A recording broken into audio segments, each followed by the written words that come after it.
Vocês se lembram que nós, químicos, né, estudamos a matéria. E essa matéria era formada por átomos. Quando esses átomos se unem, dão origem às várias substâncias. E o nosso tema hoje são essas substâncias. Para facilitar o nosso estudo, nós vamos dividir essas substâncias em dois grandes grupos. Compostos orgânicos, que vão ser vistos no final do curso, e hoje os compostos inorgânicos. Existem 4 funções importantes, que são as que nós vamos observar, então, nessas 2 aulas que seguem. Então, as 4 funções mais importantes são os ácidos, as bases, os sais e os óxidos. Vamos falar um pouquinho de cada um deles, de aplicação dos mais importantes, não é? Só que antes de entrar propriamente em ácido, base, nessas funções, eu preciso ter alguns conceitos prévios, não é? Para depois entender melhor a definição do que é um ácido, do que é uma base. Então, nós vamos observar essas telas aí super animadas para entender algumas coisinhas. Temos aí um gerador, uma lâmpada, uns fios e água com açúcar. Esse esquema aí montado é para testar a condutividade elétrica de uma solução. Se você observar, a lâmpada está apagada, né? Então, água com açúcar não conduz a corrente elétrica. Nós vamos chamar essa solução de uma solução não eletrolítica. Já numa segunda situação, você vê lá o mesmo esquema, não é? Só que a gente colocou água com sal agora e a lâmpada lá acesa, não é? Então, água com sal é uma solução que conduz a corrente elétrica, chamada de solução eletrolítica. Bom, como é que isso acontece? Por que um conduz, o outro não? Quem vai esclarecer isso para a gente foi um cientista chamado Arrhenius, com a sua teoria da dissociação iônica, não é? Para Arrhenius, um meio se torna condutor de corrente quando nele existirem íons livres.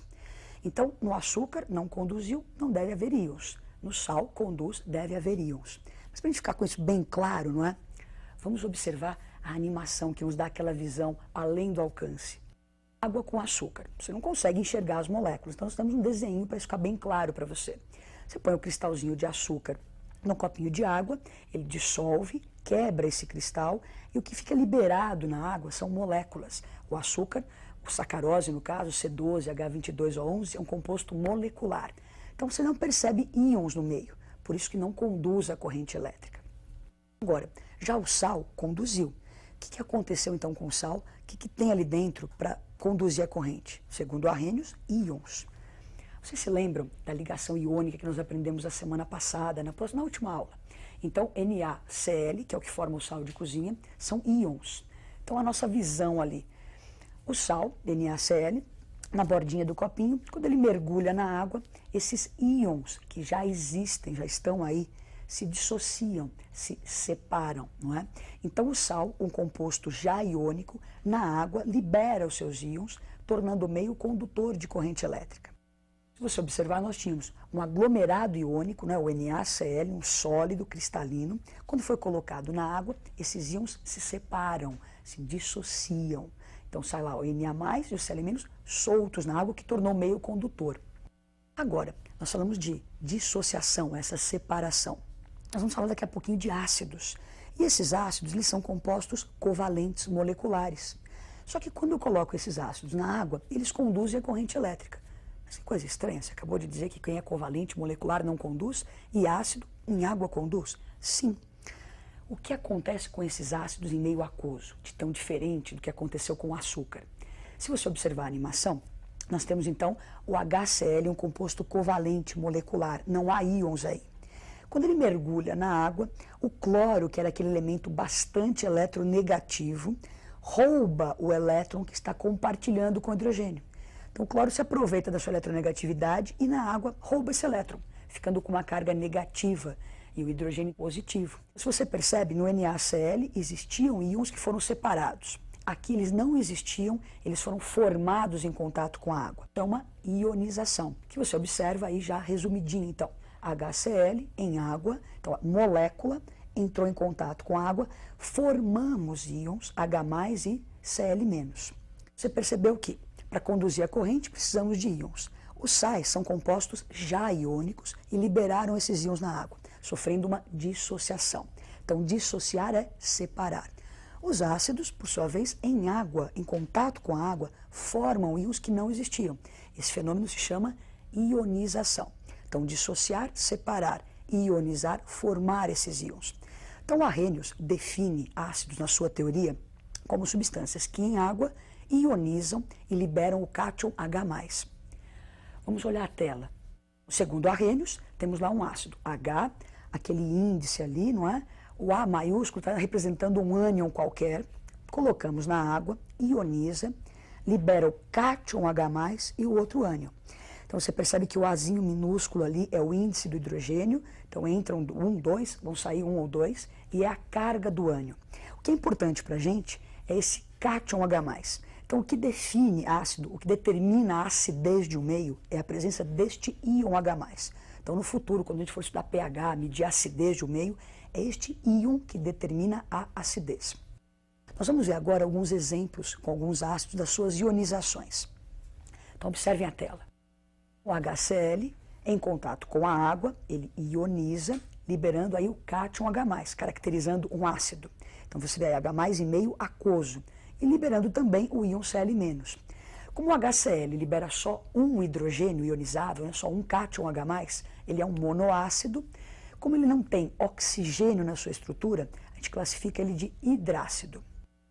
Na sequência, aparece o ácido H2SO4. Então ele já tem um índice ali, ó, se você olhar no hidrogênio 2. Então são 2 H+, 2 íons H+ liberados na água. Se você tira o H, o que sobra é o ânion, que é o SO4. Lembra que o índice é a carga desse ânion, então SO4, 2-. Este ácido, esse exemplo, como ele liberou 2 hidrogênios ionizáveis, ele é um diácido. E como ele tem oxigênio na sua estrutura, um oxiácido. Agora nós vamos observar os principais ácidos e algumas aplicações desses ácidos. Então, olhando a tela, nós temos ali HCl, ácido clorídrico. É o ácido que você tem no seu estômago, que causa azia. Também vendido no comércio como ácido muriático para limpar chão de pedra. E o H2SO4, ácido sulfúrico, extremamente importante, um dos principais componentes da chuva ácida, presente na bateria do automóvel, na indústria extremamente usado em vários setores. HNO3, ácido nítrico, descoberto lá pelos alquimistas, era chamado de aquaforte já naquela época. Então, um ácido que também está presente na chuva ácida e entra na fabricação de explosivos e fertilizantes. H3PO4, o ácido fosfórico, você encontra em alguns refrigerantes, ele aparece lá como acidulante. H2CO3, o ácido carbônico, aparece também em bebidas efervescentes, refrigerantes, champanhe.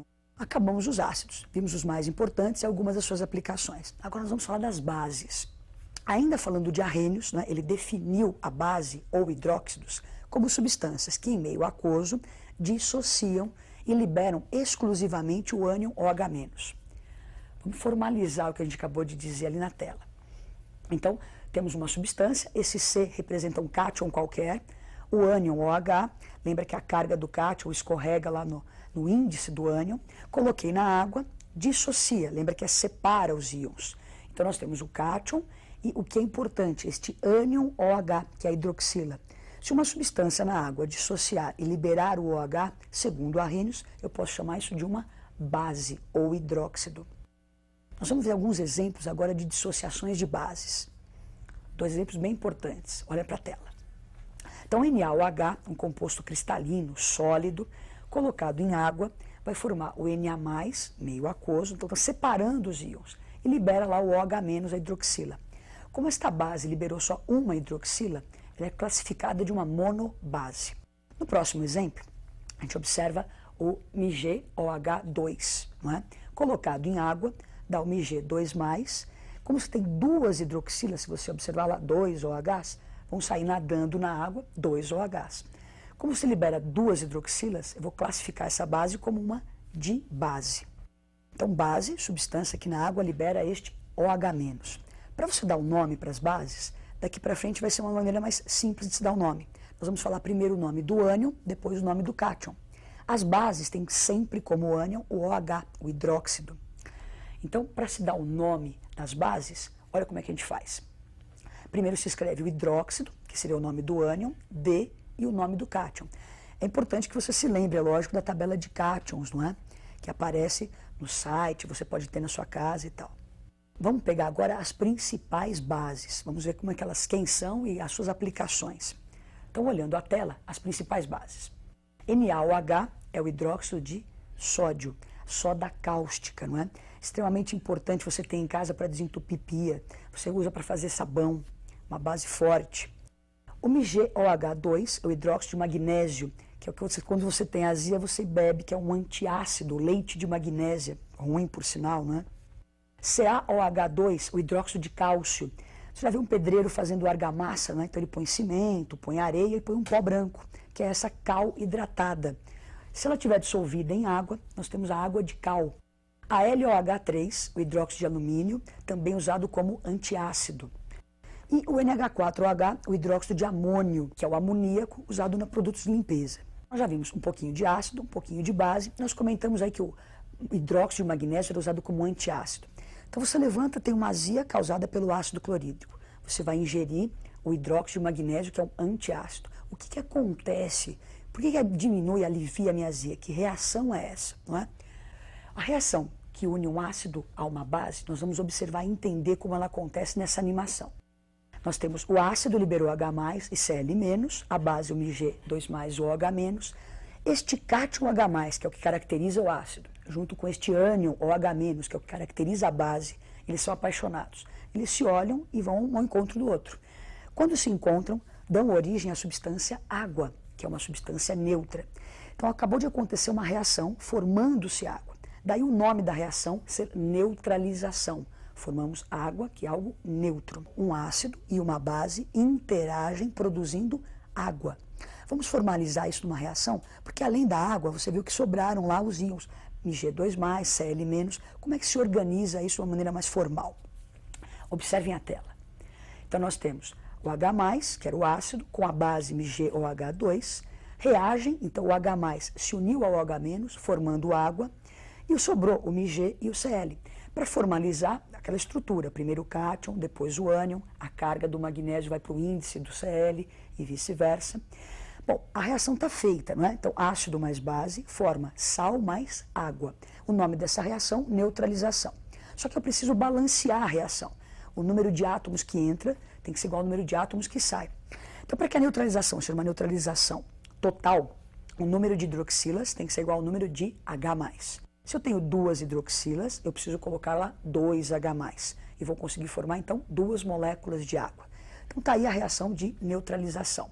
Hoje nós aprendemos um pouquinho de ácidos, de bases e essa reação de ácido e base. Na próxima aula vão ficar os óxidos e os sais. Até lá!